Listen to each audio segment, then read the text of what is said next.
through the use of debt, bribery, and political overthrow, is called globalization. Just as the Federal Reserve keeps the American public in a position of indentured servitude through perpetual debt, inflation, and interest, the World Bank and IMF serve this role on a global scale. The basic scam is simple. Put a country in debt, either by its own indiscretion or through corrupting the leader of that country, then impose conditionalities or structural adjustment policies, often consisting of the following. Currency devaluation. When the value of a currency drops, so does everything valued in it. This makes indigenous resources available to predator countries at a fraction of their worth. Large funding cuts for social programs. These usually include education and healthcare, compromising the well-being and integrity of the society, leaving the public vulnerable to exploitation. Privatization of state-owned enterprises. This means that socially important systems can be purchased and regulated by foreign corporations for profit. For example, in 1999, the World Bank insisted that the Bolivian government sell the public water system of its third largest city to a subsidy of the U.S. corporation Bechtel. As soon as this occurred, water bills for the already impoverished local residents skyrocketed. It wasn't until after a full-blown revolt by the people that the Bechtel contract was nullified. Then there is trade liberalization, or the opening up of the economy through removing any restrictions on foreign trade. This allows for a number of abusive economic manifestations, such as transnational corporations bringing in their own mass-produced products, undercutting the indigenous production, and ruining local economies. An example is Jamaica, which, after accepting loans and conditionalities from the World Bank, lost its largest cash crop markets due to competition with Western imports. Today, countless farmers are out of work, for they are unable to compete with the large corporations. Another variation is the creation of numerous seemingly unnoticed, unregulated, inhumane sweatshop factories, which take advantage of the imposed economic hardship. Additionally, due to production deregulation, environmental destruction is perpetual, as a country's resources are often exploited by the indifferent corporations while outputting large amounts of deliberate pollution.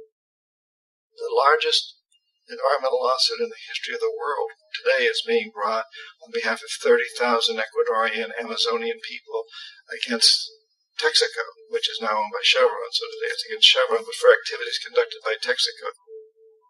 They estimate to be more than 18 times what the Exxon Valdez dumped into the coast of Alaska. In the case of Ecuador, it wasn't an accident. The oil companies did it intentionally. They knew they were doing it to save money out there rather than arranging for proper disposal. Furthermore, a cursory glance at the performance record of the World Bank reveals that the institution, which publicly claims to help poor countries develop and alleviate poverty, has done nothing but increase poverty and the wealth gap, while corporate profits soar. In 1960, the income gap between the fifth of the world's people in the richest countries versus the fifth in the poorest countries was 30 to 1. By 1998, it was 74 to 1. While global GNP rose 40% between 1970 and 1985, those in poverty actually increased by 17%. While from 1985 to 2000, those living on less than $1 a day increased by 18%. Even the Joint Economic Committee of the U.S. Congress admitted that there is a mere 40% success rate of all World Bank projects. In the late 1960s, the World Bank intervened in Ecuador with large loans. During the next 30 years, poverty grew from 50% to 70%. Under or unemployment grew from 15 to 70%. Public debt increased from $240 million to $16 billion, while the share of resources allocated to the poor went from 20% to 6%.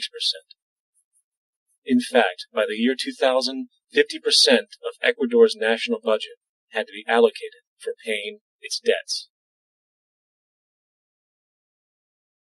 It is important to understand the World Bank is, in fact, a U.S. bank, supporting U.S. interests. for the United States holds veto power over decisions, as it is the largest provider of capital. And where did it get this money? You guessed it. It made it out of thin air through the fractional reserve banking system. Of the world's top 100 economies, as based on annual GDP, 51 are corporations, and 47 of that 51 are U.S.-based. Walmart, General Motors, and Exxon are more economically powerful than Saudi Arabia, Poland, Norway, South Africa, Finland, Indonesia, and many others. And, as protective trade barriers are broken down, currencies tossed together and manipulated in floating markets, and state economies overturned in favor of open competition and global capitalism, the empire expands. You get up on your little 21-inch screen and howl about America and democracy. There is no America.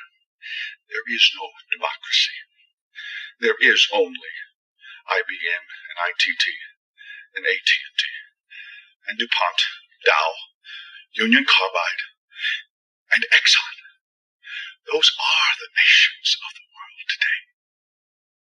What do you think the Russians talk about in their councils of state? Karl Marx? They get out their linear programming charts, statistical decision theories, minimax solutions, and compute the price-cost probabilities of their transactions and investments, just like we do. We no longer live in a world of nations and ideologies, Mr. Beale. The world is a college of corporations, inexorably determined by the immutable bylaws of business. The world is a business, Mr. Beale.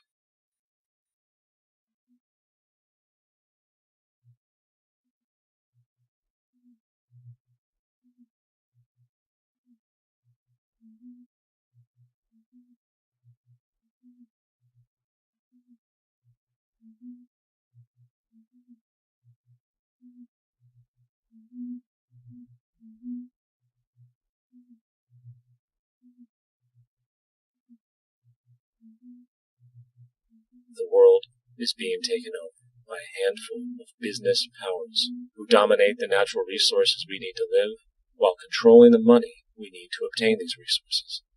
The end result will be world monopoly, based not on human life, but financial and corporate power. And as the inequality grows, naturally more and more people are becoming desperate. So the establishment was forced to come up with a new way to deal with anyone who challenges the system. So they gave birth to the terrorist. The term terrorist is an empty distinction, designed for any person or group who chooses to challenge the establishment. This isn't to be confused with the fictional Al-Qaeda, which was actually the name of a computer database the U.S.-supported Mujahideen in the 1980s. In 2007, the Department of Defense received $161.8 billion for the so-called global war on terrorism.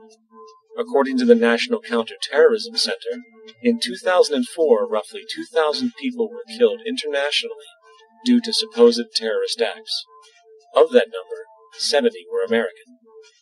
Using this number as a general average, which is extremely generous, it is interesting to note that twice as many people die from peanut allergies a year than from terrorist acts. Concurrently, the leading cause of death in America is coronary heart disease, killing roughly 450,000 each year. And in 2007, the government's allocation of funds for research on this issue was about $3 billion. This means that the U.S. government in 2007 spent 54 times the amount for preventing terrorism than it spent for preventing a disease which kills 6,600 times more people annually than terrorism does. Yet, as the name terrorism and Al-Qaeda are arbitrarily stamped on every news report relating to any action taken against U.S. interests, the myth grows wider. In mid-2008, the U.S. Attorney General actually proposed that the U.S. Congress officially declare war against the fantasy. Not to mention, as of July 2008, there are now over 1 million people currently on the U.S. terrorist watch list. These so-called counterterrorism measures, of course, have nothing to do with social protection, and everything to do with preserving the establishment amongst the growing anti-American sentiment both domestically and internationally, which is legitimately founded on the greed-based corporate empire expansion that is exploiting the world. The true terrorists of our world do not meet at the docks at midnight or scream Allah Akbar before some violent action. The true terrorists of our world wear $5,000 suits and work in the highest positions of finance, government, and business. So, what do we do? How do we stop a system of greed and corruption that has so much power and momentum?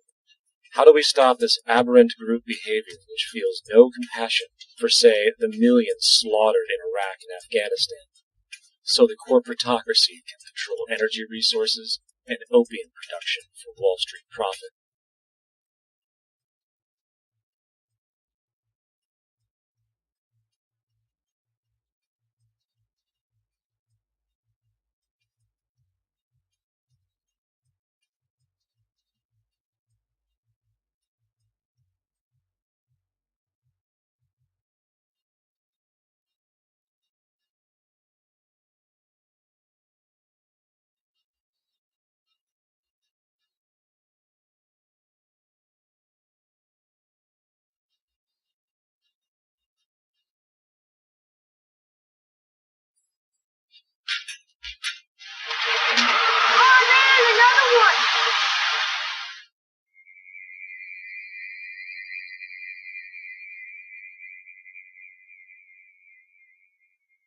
How do we stop a system of greed and corruption that condemns poor populations to sweatshop slavery for the benefit of Madison Avenue? Or that engineers false flag terror attacks for the sake of manipulation? Or that generates built-in modes of social operation which are inherently exploitative? Or that systematically reduces civil liberties, violates human rights in order to protect itself from its own shortcomings? How do we deal with the numerous covert institutions, such as the Council on Foreign Relations, the Trilateral Commission, and the Bilderberg, and other undemocratically elected groups, which, behind closed doors, collude to control the political, financial, social, and environmental elements of our lives? In order to find the answer, we must first find the true underlying cause. For the fact is, the selfish, corrupt, power, and profit-based groups are not the true source of the problem. They are symptoms.